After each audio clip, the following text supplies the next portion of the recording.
A lot of people have been asking about my outriggers. It's one of the best things I've done on this kayak. I've done a lot of mods. It made a massive difference. I'd say the only time I've ever tipped this over was not in rough water, and I paddled in some quite rough water. It was the simplest thing. I was sat in the seat and I turned around to get in my box at the back, bring centre of gravity, over I went. I learned a valuable lesson there because I had some stuff in my box, lost a rod, didn't have it leashed. But anyway, so I thought, I've seen other outriggers.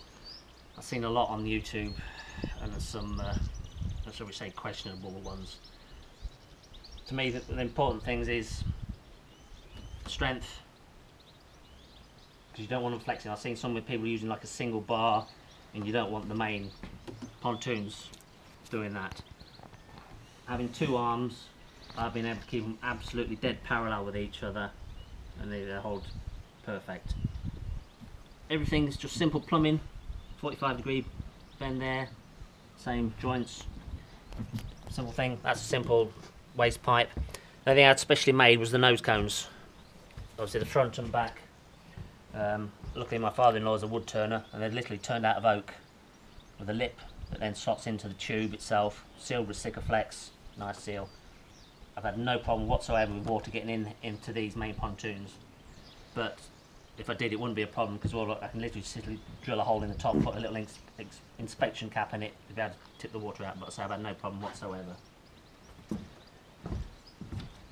You'll see, you can see on where the joints, there's 4 joints, so I'll take one of the legs off in a minute. So I can have with or without the outriggers should I want, but these parts, which is the important part, stays on all the time, the joint there. But you'll see it's curved, and you'll see that one is actually shaped as well to the shape to the kayak. How I did that, simply tube and heat it up with a hot air gun. Do it slowly, be careful. Good tip is tape up one end of the tube and fill the whole tube with sand, fine sand. Tap it down, get as much sand in there, and then tape the other end up. What that helps is when you're bending it, it stops the pipe collapsing, you know, getting a kink in it. Works treat. And then once you finish, cut it to length, just tip the sand out. Works great. Simple brackets, again, that you buy to hold these to the walls. You'll see that some of them, perhaps can't see here, but if you come around this side, this one will show you better. Because of the shape of the kayak, obviously these just come like that, straight 90 degrees. But I had to shape that. Again, simple, slowly heat it up. Good thing about plastic, you can warm it up, bend it to the shape that you want, fit it wherever you want. Just quickly, you'll see these two on here, which I've added to it.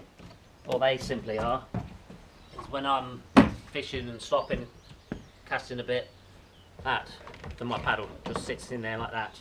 Keeps it out of the way, rather than what I used to do was just throw it in the water and let it float at the side of me getting in the way. Just sits in there, and then once I'm nerdy again, it just comes straight out. Carry on.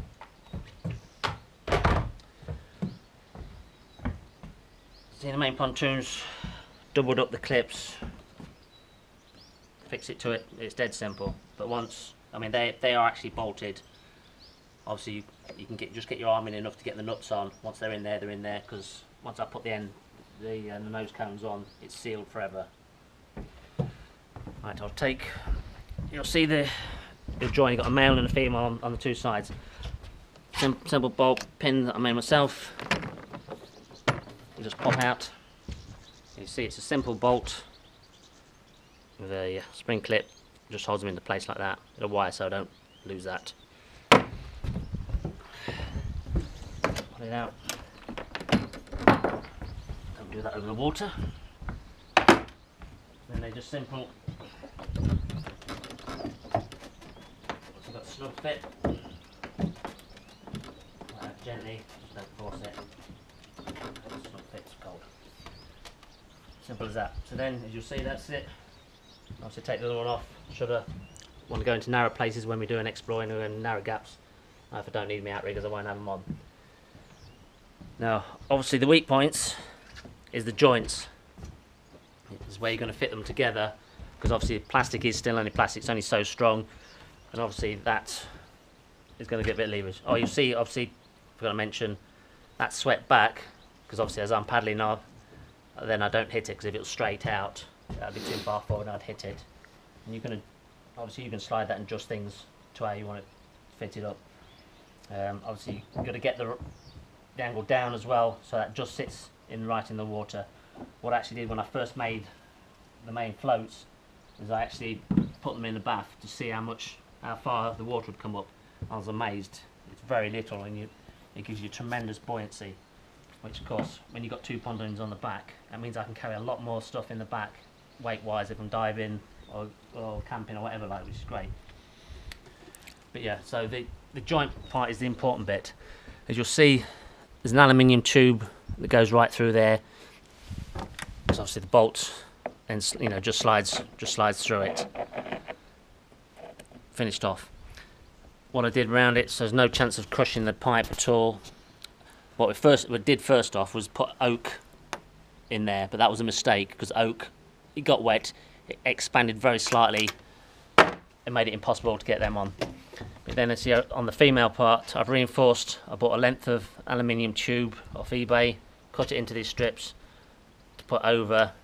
It goes over like that, and obviously the hole just simply slides on like that, and then the pin goes straight through.